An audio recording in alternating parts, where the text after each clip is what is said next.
Marking చేసి మడిగా తీసుకొస్తారు, ఎవరు ముట్టుకోకండి. అది అంటారండి.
మాట్లాడకండి. ఇప్పుడు విన్న ఈ మహామంత్రం అందులో ఏం చెప్తుందంటే, నేను చేసినటువంటి ఏదైతే పంచమహాపాతకాలు ఉన్నాయో ఏమిటవి? బ్రహ్మహత్య, గోహత్య, శిశుహత్య, స్త్రీహత్య ఇట్లాంటి పాతకములు, అదేవిధంగా సువర్ణ అస్థేయం పానం, వీళ్ళతో సహవాసం స్నేహం చేయడం, ఇలాంటివి ఏవైతే ఉన్నాయో ఈ మహాపాతకాలన్నీ కూడా దీంతో నశిస్తున్నాయి. ఇక్కడ ఇంకో గొప్ప విషయం ఉంది, అది చెప్పడం లేదు. రజో భూమి సమాగం రోదయస్వ ప్రవృత్తి ధీరా అక్రాం సముద్రభ పృథివీ విధర్మం జనయన్ ప్రజాపవనశ్చ రాజా అన్న ఒక మంత్రాన్ని అర్థం చెబితే గుండె ఆగిపోతుంది కూడా. కాబట్టి అంత భయంకరమైనటువంటి మహామహా పాపాలు కూడా ఈవేళ తొలగించబడి మీరు పునీతులు, పవిత్రులు అయ్యారు. జీవితంలో మీకు పవిత్రత అంటూ వస్తే ఇప్పుడే వచ్చింది. ఇంతవరకు పూజలు చేశారు, యజ్ఞం చేశారు. యజ్ఞంలో ఆ పార్వతీ పరమేశ్వరులు ఈ హవిస్సంతా స్వీకరించిన వారు ఇప్పుడు వాళ్ళ వృణరూపంగా మిమ్మల్ని తడిపేశారు. దాంతో మీరు నమ్మినా నమ్మకపోయినా సత్యం అదే. వేదాన్ని నమ్మని వాడు పశువు కన్నా హీనం, పశువే బెటరు. కాబట్టి వేదాన్ని నమ్మి తీరవలసిందే. వాడు ఏ జాతి అయినా, ఏ మతమైనా సరే, ఏ కులమైనా సరే, వేదమే ఆధారం. ఈ ప్రతి మతాలు కూడా నిన్న కాక మన పుట్టినవి. 2000 సంవత్సరాల క్రితం ఒక మతం పుడితే, 15 సంవత్సరాల క్రితం ఒక మతం పుడితే, ఇలా ఇప్పుడు మతాలు పుట్టాయి. మనిషితో మతాలు పుట్టాయి. ఒక్క మతానికి మనిషి వల్ల మతం పుట్టింది. కానీ మన హిందూ ధర్మానికి అందరూ ఉంటారు ఇందులో. ఎక్కడికక్కడ వృద్ధి పొందుతూ ఉంటుంది. ఈ సంప్రదాయంలో పవిత్రత అనేది ఎప్పుడు వస్తుందంటే మనిషికి ఇప్పుడే. కాబట్టి ఇంతకుముందు ఎన్ని కోట్ల జన్మలకి తిన్నప్పటికీ కూడా, ఇంతవరకు మీరు ఎలా జీవించి ఉన్నప్పటికీ కూడా ఈ క్షణం మీరు పవిత్రత పొందారు. మీకు ఎటువంటి దోషము ఈ క్షణంతో లేదు. మీరు చాలా పవిత్రంగా దోషం దగ్ధం చేసుకుని దేవతారూపంగా మీరు దేవతాలోకం వెళ్ళడానికి అర్హత పొందారు. దానికి ఇప్పుడు మార్జన చేశారు. అంత పవిత్రమైంది. మా దగ్గర యథార్థంగా చెప్తున్న మాటలు లేవు. దాన్ని చెప్పడానికి వేదం కూడా ఆసక్తి చెప్తుంది. ఇంతకు మించి చెప్పలేము, అంత గొప్పది అని. అలాంటి గొప్ప కార్యాన్ని మీరు చక్కగా నిర్వర్తించారు. ఈ గ్రామంలో యాగాన్ని చేయడానికి వచ్చేప్పుడు విశ్వేశ్వరరావు గారు పరిచయం మాకు. ఆయన యాగాలకు వచ్చారు. ఆయనతో చెప్తే తప్పకుండా మా గ్రామం బాగా సహకరిస్తారండి, మా వాళ్ళు చాలా విశేషంగా సహకరిస్తారు, మేమందరం కూడా దీనికి సాగా అందంగా చేస్తాం, మీరు రండి అని చెప్పారు. వస్తే మీటింగ్ పెట్టారు, 20 పేర్లు ఇచ్చారు మాకు. ఎవరెంత కష్టపడారో నాకేం తెలియదు, కానీ ఆ రకంగా పేర్లు ఇచ్చారు. ఆ పేర్లంతా వేశాం. కాబట్టి ఇలా అందరూ కష్టపడి ఈ యజ్ఞాన్ని పరిసమాప్తి చేశారు. ఈ గ్రామస్తులందరూ కూడా ఈ రకంగా ఇక్కడికి వచ్చి దీనికి సహకరించారు. ఇది కొన్ని కోట్ల జనాల అదృష్టం అన్నమాట. ఇది నోటితో చెప్పేది కాదు. ఆ రకంగా ఈ గ్రామంలో యాగం చేయబడింది మీ అందరి సహకారంతో. మా పండితోత్తములు చక్కగా ఎటువంటి అలసత్వం లేకుండా గురువు యొక్క ఆజ్ఞ ఏదైతే ఉందో, ఏ గురువు దగ్గర మంత్రం నేర్చుకుని ఆ మంత్రం దేనికి వినియోగిస్తే వాళ్ళ జన్మ సార్థకత అవుతుందో, పెళ్లికి చేశారనుకోండి ఏదో డబ్బులు ఇస్తారు, అది వేరు. ఏదో గృహప్రవేశం చేశారనుకోండి అది వేరు. కానీ ఇక్కడ యజ్ఞం అంటే గృహప్రవేశం ఒక యజమానిది, పెళ్ళి ఒక ఇద్దరు భార్యాభర్తలది, అలా కొన్ని పరిమితమైన స్థితిలవి. కానీ యజ్ఞం విశ్వానికి ఉపకరించేది, లోకోత్తరమైంది.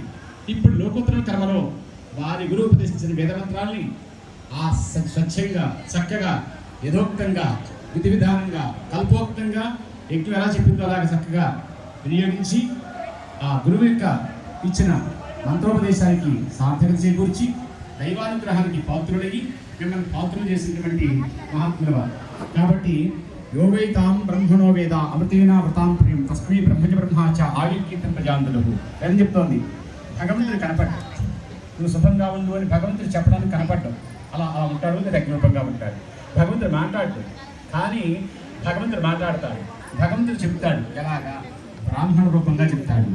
ఆ బ్రాహ్మణ రూపంగా వచ్చి నీకు శుభం కలగాలి, నీకు దోషం ఉంది, ఇది తొలగించుకో, ఈ పరిలా ఉంది, అలా చేసుకో అని మార్గం చూపిస్తాడు. వినకపోతే మన దురదృష్టం, కానీ వింటే అదృష్టం. కానీ బ్రాహ్మణుడు ఆ మార్గంలో వెళ్ళగలిగితే ధన్యత్వం పొందుతాం. కాబట్టి బ్రాహ్మణ రూపంగా దైవం ఉంటాడు. కాబట్టి ఆ బ్రాహ్మణ రూపంలో వచ్చే ప్రతి వాకు దైవ వాకు, ప్రతి కర్మ దైవ కర్మ.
గోదావరి ఛానల్ను సబ్స్క్రైబ్ చేయండి, లైక్ చేయండి, షేర్ చేయండి.